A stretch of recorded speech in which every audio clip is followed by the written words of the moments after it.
الحمد لله وكفى وسلام على عباده الذين اصطفى أما بعد.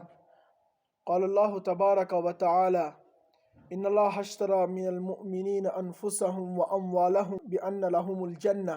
اللہ رب العزت نے ہمیں ایمان کی دولت عطا فرمائی ہے۔ ایمان کی دولت کے لیے بہت قربانیاں لگی ہیں۔ تاریخ کے اوراق بھرے پڑے ہیں کہ صحابہ کس طریقے سے شہید ہوئے، کس طریقے سے صحابہ نے اس دین کے خاطر قربانیاں دی، اس دین کے خاطر اپنی گردنیں کٹوائی، کس طریقے سے امت کے جوانوں نے، امت کے با ایمان افراد نے اس دین کے خاطر اور اس ایمان کی محنت کے خاطر اپنے گلے کٹوائے۔ بڑی محنت سے اور بڑی مشقت کے بعد یہ دین ہم تک پہنچا ہے۔ تاریخ کے اندر ایک صحابی کی شہادت بے مثال ہے۔ وہ صحابی جن کے اسلام لانے کا تذکرہ پچھلے جمعہ کو ہو چکا تھا، ان کی جو شہادت ہے وہ بے مثال ہے اور بڑی دردناک ہے۔ وہ صحابی حضور صلی اللہ علیہ وسلم کے چچا تھے، ان کا نام امیر حمزہ رضی اللہ تعالی عنہ تھا۔ امیر حمزہ رضی اللہ تعالی عنہ نبی صلی اللہ علیہ وسلم سے بے انتہا محبت کرتے تھے، اور نبی صلی اللہ علیہ وسلم بھی امیر حمزہ سے بے انتہا محبت کرتے تھے۔ حضرت امیر حمزہ رضی اللہ تعالی عنہ نے جنگ بدر کے اندر جو کمالات کیے، کفار کا جو قتل عام کیا، اس کی تاریخ کے اندر مثال نہیں ملتی۔ امیر حمزہ رضی اللہ تعالی عنہ کے کفار کو قتل کرنے کے بعد اس میں ابو سفیان کی بیوی ہندہ کے چچا بھی اس میں قتل ہوئے تھے، جس وجہ سے ہندہ کو بہت غصہ تھا، اور ہندہ نے اپنے غلام وحشی سے کہا تھا کہ اگر تو حضور کو قتل کرے گا، نعوذ باللہ، یا حمزہ کو یا علی کو قتل کرے گا تو میں تجھے آزاد کروں گی۔ تو وحشی کو صرف اتنی ذمہ داری تھی کہ آپ کو اب جنگ احد کے اندر جو ہونے والی جنگ ہے اس کے اندر تم نے ان تینوں افرادوں میں سے کسی ایک کو قتل ضرور کرنا ہے۔ تو جب نکلے جنگ احد کے اندر تو وحشی کو صرف اتنی ذمہ داری تھی کہ مجھے صرف ایک کو قتل کرنا ہے اور میں اپنی جان چھڑا لوں گا، آزاد ہو جاؤں گا۔ اور وحشی تیر چلانے میں اتنا ماہر تھا کہ اس کا نشانہ کبھی چوکتا نہیں تھا۔ جب وحشی وہاں گیا، جنگ کے اندر گھات میں رہا، پہلے علی کی گھات میں رہا، جب دیکھا چونکہ حضور صلی اللہ علیہ وسلم تک پہنچ نہیں سکتا تھا تو علی کی گھات میں رہا، جب علی کی تلوار کو سرعت کے ساتھ، تیزی کے ساتھ گھومتے ہوئے دیکھا تو وہ سہم گیا، اور اس نے سوچا کہ شاید علی پر میرا بس چلنے والا نہیں، اب میں امیر حمزہ کو دیکھتا ہوں۔ تو امیر حمزہ کو دیکھا کہ وہ تلوار چلا رہے ہیں، تو وحشی امیر حمزہ کی گھات میں رہا، اور ابھی اس نے اپنا تیر نہیں چلایا تھا کہ اتنے میں امیر حمزہ رضی اللہ تعالیٰ عنہ نے ایک کافر کو قتل کیا، اور تلوار کافر کی گردن کاٹ کر ایسے پار ہو گئی کہ ایسا محسوس ہوتا تھا تلوار چلی ہی نہیں، اور تلوار پر خون کا ایک قطرہ بھی نہیں تھا، اتنی تیزی سے تلوار چلی۔ تو وحشی ڈر گیا کہ اب میری باری آئی، لیکن وحشی کو چونکہ آزاد ہونا تھا تو وحشی نے تیر چلایا۔ جب تیر چلایا تو امیر حمزہ رضی اللہ تعالی عنہ نے پلٹا دیا تو ان کی جا کے ان کے کلیجے میں جا کر تیر لگا اور دوسری طرف سے پار ہو گیا، اور وحشی کی طرف انہوں نے اپنا رخ کیا۔ اور وحشی کا کہنا ہے کہ جب امیر حمزہ میری طرف ہوئے تو مجھے ایسا لگا کہ اب میری باری آ گئی، اب میں چھوٹنے والا، اب میں بچنے والا نہیں ہوں، لیکن ان کو اتنے میں خون کی الٹی آ گئی اور وہ شہید ہو گئے۔ اس کے بعد وحشی ہندہ کے پاس گیا اور ہندہ سے کہا کہ میں نے امیر حمزہ کو قتل کر دیا ہے، اور ہندہ آئی اور امیر حمزہ رضی اللہ تعالیٰ عنہ کے کان کاٹے، ناک کاٹا، اس کے بعد ہاتھ پیروں کے پور کاٹے، ہار بنایا، اور ہار بنانے کے بعد اپنے گلے کے اندر ڈالا، اور پھر ان کا سینہ چیر کر امیر حمزہ کا دل نکالا، کلیجہ نکالا اور اس کو چبایا۔ جب چبانا نہیں آیا تو الٹی کر کے باہر پھینک دیا۔ تو یہ خبر جب حضور کو پہنچی کہ ہندہ نے میرے چچا کے ساتھ اتنا برا سلوک کیا ہے، تو نبی صلی اللہ علیہ وسلم نے فرمایا خدا کی قسم، امیر حمزہ کا جسم کا ٹکڑا جس کے جسم کے اندر جائے اس جسم کے اوپر جہنم کی آگ حرام ہے۔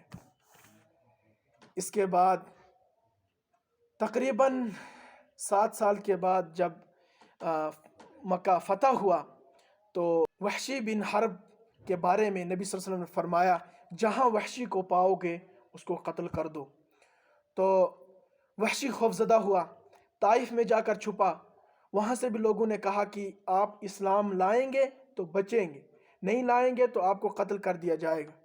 تو اس ڈر سے اس نے ایک کپڑا اٹھایا اور اپنے منہ کو ڈھانک لیا، منہ بند کر لیا۔ منہ بند کرنے کے بعد سیدھا حضور صلی اللہ علیہ وسلم کے دربار میں مسجد نبوی میں آ کے حاضر ہوا اور اچانک سے کپڑا اتارا اور کھڑے ہو کے کہا اشہد ان لا الہ الا اللہ و اشہد ان محمد رسول اللہ صلی اللہ علیہ وسلم۔ کلمہ پڑھنا ہی تھا، اتنے میں صحابہ نے تلواریں اٹھائی اور سب کا یہی ارادہ تھا کہ پہلے کون قتل کرے گا۔ تو حضور نے روکا کہ رک جاؤ، اس کو قتل مت کرو، مجھے پسند ہے 1000 مشرکوں کے قتل سے زیادہ کہ ایک مشرک ایمان لے آئے، ایک مشرک جو ہے ایمان کے اندر داخل ہو جائے۔ کیونکہ پہلے میں نے عرض کیا تھا کہ جب حضور صلی اللہ علیہ وسلم کے پاس امیر حمزہ آئے تھے اسلام لانے سے پہلے، جب ان کو ابو جہل نے گالیاں دی تھیں تو امیر حمزہ نے ابو جہل کے سر کو پھاڑ دیا تھا اور اس کو خون آلودہ کیا تھا۔ اس کے بعد آ کر حضور سے کہا تھا کہ میں نے آپ کا بدلہ ابو جہل سے نکالا تھا۔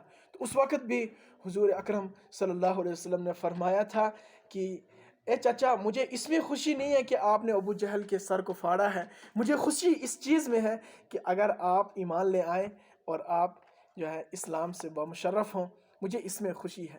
تو یہی اس وقت بھی حضور صلی اللہ علیہ وسلم نے صحابہ سے فرمایا کہ صحابہ کہ مجھے پسند ہے 1000 مشرکوں کے قتل سے زیادہ کہ ایک مشرک ایمان لے آئے، ایک مشرک ایمان کے اندر داخل ہو جائے۔ پھر حضور صلی اللہ علیہ وسلم نے وحشی سے کہا، چونکہ ان کو جانتے نہیں تھے، تو کہا کہ یہ انت وحشی؟ کہا انا وحشی۔ کہا کہ تو وحشی ہے گوئی غلام؟ کہا ہاں میں غلام ہوں، وہی غلام ہوں۔ تو کہا تھا کہ آپ نے میرے شیر کو، میرے چچے کو قتل کیسے کیا؟ آپ کی جرت کیسے آئی؟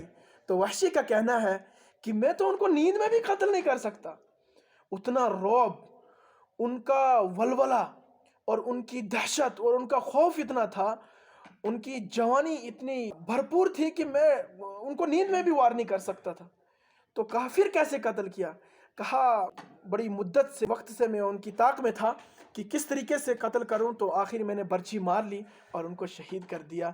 تو نبی صلی اللہ علیہ وسلم نے فرمایا ویحک غیب عنی وجہک، کہ وحشی میرے سامنے آنا نہیں، مجھے اپنے چچا کی یاد آتی ہے، اگر میرے سامنے کبھی آ جاؤ گے تو مجھے چچا کی یاد۔ اس کے بعد روایت میں آتا ہے کہ وحشی چونکہ اسلام تو لائے تھے، جب بھی حضور صلی اللہ علیہ وسلم کی مجلس میں آتے تھے تو کسی کی پیٹھ کے پیچھے رہتے تھے، پیچھے رہ کر نبی صلی اللہ علیہ وسلم کا وعظ و نصیحت سنتے تھے۔ اتنی قربانیاں نبی صلی اللہ علیہ وسلم کو قربانی دینی پڑی اپنے صحابہ کی، اپنے چچاؤں کی اور امت مسلمہ کے جوانوں کی۔ یہ اتنی بڑی مشقتوں کے بعد، اتنی ساری قربانیوں کے ساتھ یہ دین ہم تک پہنچا ہے۔ پھر اس کے بعد نبی صلی اللہ علیہ وسلم کے دربار میں ہندہ بھی آئی اور ابو سفیان بھی آیا اور انہوں نے ایمان قبول کیا۔ یہ ہندہ کا ایمان قبول کرنا یہ وہی نبی صلی اللہ علیہ وسلم کی کلام مبارک تھی کہ جو کلام مبارک نبی صلی اللہ علیہ وسلم نے اس وقت کہی تھی کہ جس شخص کے اندر حمزہ کے جسم کا ٹکڑا داخل ہوگا اس پر جہنم کی آگ حرام ہے۔ چونکہ غزوہ احد کے اندر ہندہ نے امیر حمزہ رضی اللہ تعالی عنہ کا جگر کلیجہ نکالا تھا اور اس کو چبھایا تھا، چبھا نہیں پائی تو اس کو باہر پھینک دیا۔ اس وجہ سے شاید کچھ نہ کچھ بوند، کچھ نہ کوئی گوشت کا ٹکڑا اندر تو داخل ہو گیا ہوگا، جس وجہ سے ہندہ کو ایمان نصیب ہوا۔ تو پتہ چلا کہ ایمان ہم تک پہنچا ہے بڑی مشقتوں کے بعد، بڑی پریشانیوں کے بعد، لیکن ہمیں اس کی قدر۔ امیر حمزہ رضی اللہ تعالی عنہ اتنے جلیل القدر صحابی تھے اور اتنے بزرگ اور اتنے جو ہے نبی صلی اللہ علیہ وسلم سے محبت کرنے والے تھے کہ اس تاریخ میں اس کی مثال نہیں ملتی، لیکن انہوں نے بھی اس دین کے خاطر اپنی گردن کو کٹایا۔ اس ایمان کے. آج ہمیں کون سے ہم نے اپنے بچوں کا قتل کروائے، کون سے اپنے بچے ہم نے شہید کروائے، کون سے ہم نے اپنے چچا شہید کروائے. ہم تو اپنے دین کے لیے، اپنے دین کی حفاظت کے لیے کوئی محبوب چیز جو استعمال ہونے والی چیز ہے، جس کے ختم ہونے اور ضائع ہونے کا کوئی وقت نہیں ہے، کوئی ٹائم نہیں ہے، وہ چیز، کوئی محبوب چیز ہم اللہ تعالیٰ کے راستے میں اپنے دین کو بچانے کے لیے خرچ نہیں کر سکتے، تو کیا ہم اس ایمان کو بچانے کے لیے اتنی قربانیاں دے سکتے ہیں؟ ہمیں اپنے دین کی حفاظت کے لیے اور اپنے ایمان کی حفاظت کے لیے قربانی دینی چاہیے. محمد نبینا بنورها